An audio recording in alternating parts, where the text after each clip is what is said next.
So this is a Lexus RX 350 that I just bought from my used car dealership that sell cars that are $5,000 and under. Also just bought this one right here, and then if you walk over here with me, I just bought another one that's sitting right there. See, these are cars I haven't been able to buy in a very, very long time to be able to sell them for $5,000 and under. And in this video, I'm gonna tell you exactly how much I paid for them. So car dealers are really at a breaking point right now. See, it's slow time for us used car dealers, where this is really the slowest that will be all year around. And really we have to make this choice during this time of the year every single year, because right after the slowest time of the year comes the fastest time of the year. We go through tax time.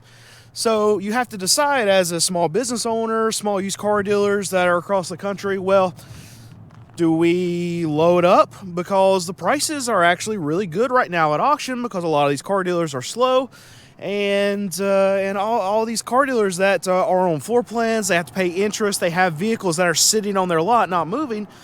Well, they get hurt every single year. I've had buddies that have been on floor plans in the past that around this time of year they'll have some inventory they want to get out of. So I could either buy it from them or trade out some of my inventory for the inventory that they had, so they could roll it into another floor plan so they're not getting eaten up with interest.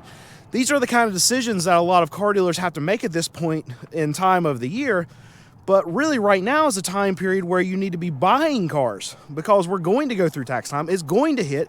And from what we're hearing right now is that it's going to be one of the best, if not the best, tax time that we've seen in many, many, many years. There's supposed to be a lot more money in the system. It's supposed to be a lot more money that a lot of these consumers are getting. And a lot of these consumers that bank on tax time to actually have that extra money to be able to come and buy cars. And whether they're buying a car that's under $5,000 with their tax return and being able to afford the whole car, or they'll use that tax refund money to actually put a down payment on a car. So whether it's a small tier used car dealer like myself who sells cheaper cars, or even a mid-tier to upper tier car dealer that still sells more expensive cars, but they can still get that money from their tax refunds to use a down payment even on the more expensive cars.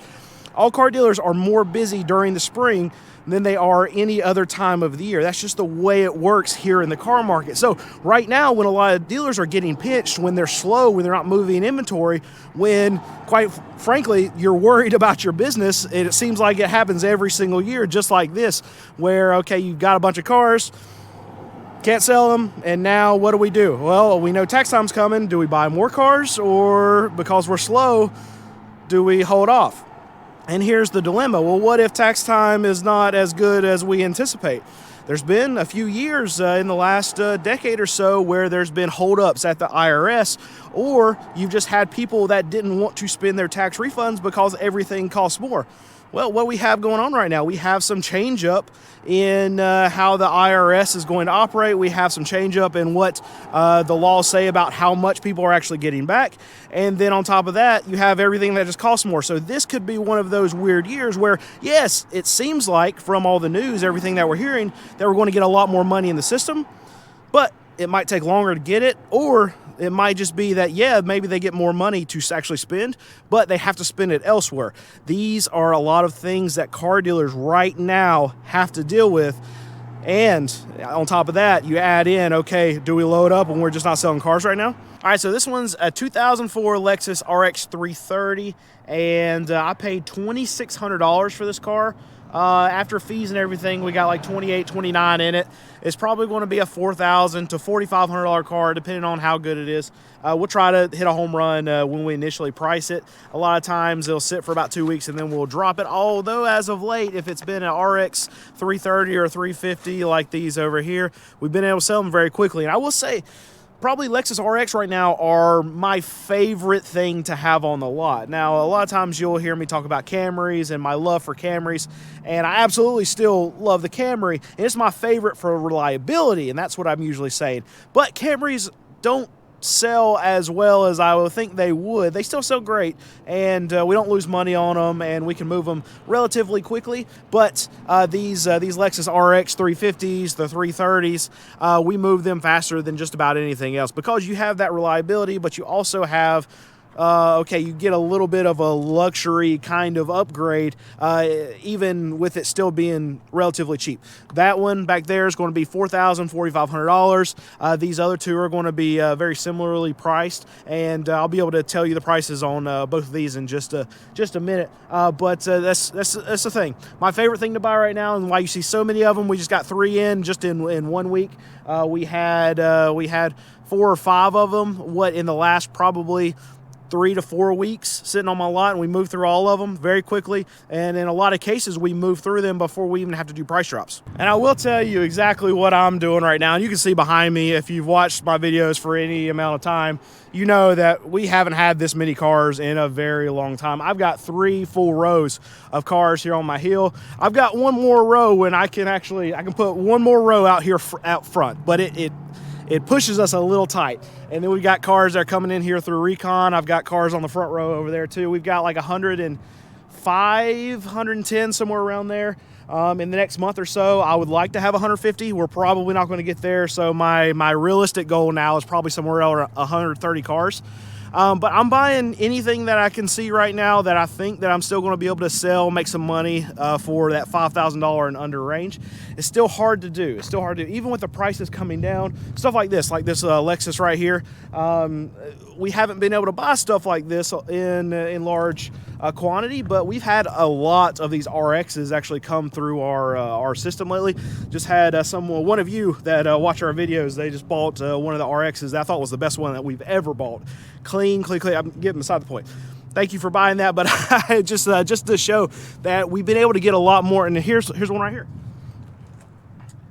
As I'm walking through these, I'm pointing out stuff that we just haven't been able to buy in a long period of time because they've just been way too expensive. And so I'm buying everything that I get my hands on, and I know that we'll move through it. And quite honestly, if we have this situation where maybe tax checks take a little bit longer to get here, or maybe people aren't spending as much, my business actually thrives when a lot of these other car dealers they're not able to move their product in a large case just because my cars are cheaper. So if we have fewer people that are actually buying vehicles, we're still going to do it very well. We're still going to move a lot of cars because that mid segment of the population who's going to get a little bit tighter on their money, they end up trading down. And when I say trade down, instead of buying that $7,000 car, they're like, okay, well, maybe let's pinch our pennies a little bit more and only buy a $3,500 car. And guess what? I got 30 of them. So we're able to absorb a lot of those consumers that don't want to spend up. So that's a good thing for us. And if the money takes longer, well, I can still go in there and actually buy more cars because the longer it takes for tax refunds to get here, well, the more that dealers get pinched because they're expecting all this money to get here. They load up for it. And then when it doesn't materialize in the time period that they think it's going to, well, they just stop going to auction because they load up their lot, similarly to what I'm doing. But they either fill up their lot where they can't store any more cars. We have a storage lot that we can use if we need to. Or they just run out of money or credit. Most time this credit that a lot of these dealers use to buy their cars, they run out of that. There's no reason for them to go to the auction, right? So it's almost a best case scenario for my car dealership if tax money takes longer to get here, or if tax time doesn't hit most dealers as hard as they actually think it's going to hit. All right, and this one is a 2007 Lexus RX 350. Paid $2,200 for it, $250 buyer fee. When I say buyer fee, that's the fee that I'm getting from the auction, not a fee that I'm giving to my buyer.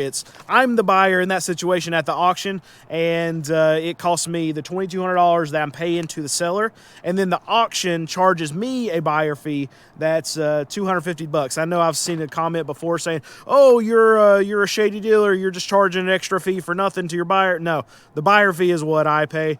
We don't do any fees. We don't even have a dock fee. I mean, when have you ever heard a car dealer that doesn't have a dock fee? It's very rare, right? So we don't do any fees at all. If you see a $3,500 on our car lot, that's what we're actually selling it to the customer. That's what the customer's buying it for.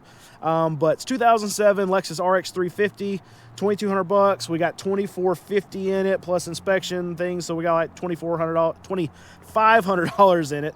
It's going to be probably $4,000 pretty easily. Now, what I will say about our pricing. When we first initially price out our cars, we try to mark them up right around $1,500, whatever the closest round number is around there.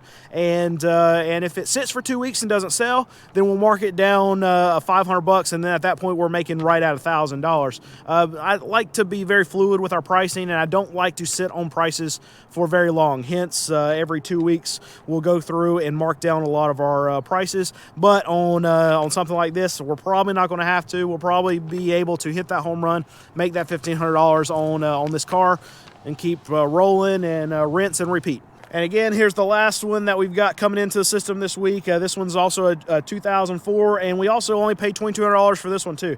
So after buyer fees and everything, we're going to have another $2,500 in it. Probably going to be a $3,500, $4,000 car when everything is said and done, and it will be an easy sell for us, just like every other one is. One thing I will say that's got me very confused this year, and it's happening much differently than what we've ever experienced, is that in the beginning of this year, this is January now, this is the best January that my car dealership has ever had. And I'm not sure really what to blame it on. And here's the thing, we have a lot more inventory right now. Tons of inventory, we got 3-4 rows, right? So maybe it's because we just have more cars, that's why we're busier, right? Well, not really, because we've looked back in past years and we've had roughly the same amount of cars. Even in prior years, we've had more cars this time of year than what we have right now. So I'm gonna throw that out. That's not it. Well, you could say, well, Brandon, you're on YouTube, right? You're getting a lot more YouTube customers coming in. No, that's not really the case. And even over the last 2 years, I was still on YouTube, and arguably last year and even the year before that, I was getting a lot more views then than what we're getting right now. And so really that's not the case. And we track where our customers come from, and I don't promote my business on YouTube. And we'll say we get 10% or less of our overall customers actually found us through YouTube and then come buy a car from us. So it's not that. Okay, let's look at the broader strokes of what's going on in the economy, right? Well, everything costs more. Cars are very expensive. Well, is it the car market that's getting better? People are just spending more money on cars and they're okay actually just going out and buying? I don't think that's the case. I don't think the economy has gotten better where people are just okay going to spending money. The car market hasn't gotten better. I mean, we see a company like CarMax, the largest used car dealer in the U.S. Like in the last 6 months, their market cap has gone down by 50%. So the overall car market's not better. Well, then there's another thing that could actually be very worrisome, and that is, okay, you have a bunch of people that still need to buy cars. It's a tool, right? They need to get to work. They need to take their kids to school, all these things. So why would my dealership do better when the car market doesn't seem like it's better, when the economy doesn't seem like it's better? Well, that could mean a lot of these people who still need cars, they're not going and getting car payments. They're not going to new car dealers and getting their next brand new car. Well, what they're doing is they're having to come and buy cheap cars from me. And that could be very worrisome for our economy just in general. Let me know what you think, though, because it's confusing me. We should not be this busy as we are right now. It's great for us. But it's very weird. It's a situation that we've never experienced before, and I don't know what it is, because I talk to a lot of other car dealers that sell cars that are more expensive than I do, and they're not doing well. They're still very, very slow, which they should be. This is the time of year it should be slow. So why are we busier right now? And the only thing that's different about us than as far as all the other car dealers that I'm talking to, all the things that I'm seeing, even comparing to a company like CarMax, just we have cheap cars. But I had cheap cars last year, and I had cheap cars the year before that. I've always had cheap cars relative to the market. And this is the busiest that we've ever been at the beginning of the year. I do want to point this out. It's very rare for us to buy a Jeep that looks like this. Jeeps aren't my favorite, especially these Grand Cherokees. I would rather you buy a Toyota, Honda, something like that, obviously. But there's a lot of people out there that just like the look. They want the big tires. They want the potential to take it off-road. In the case of something like this, it's probably going to be bought, and then go get groceries with it, right? But at least the look is what sells these things, and typically we wouldn't be able to buy stuff like this that looks like this because other dealers will pay more for it than I will, because I don't really like Jeeps. Still have to have them. There's people that love them, and we sell them really well. So the right business decision is to have them, right, as opposed to not. We paid $2,600 for this one. It's a 2001, and we've got right at $2,900 in it after everything's said and done. $4,000 is probably the max. I can't see us being able to get $4,500 out of this. We'll probably initially price it at $4,500, but I don't think we'll sell it for that. I'm always surprised though. The market confuses me all the time, and the market pays more for things than I think they should. So maybe we'll sell it for $4,500, but I would guess, me knowing what I know, been doing it now for almost 15 years, it's probably a $4,000 car on my lot.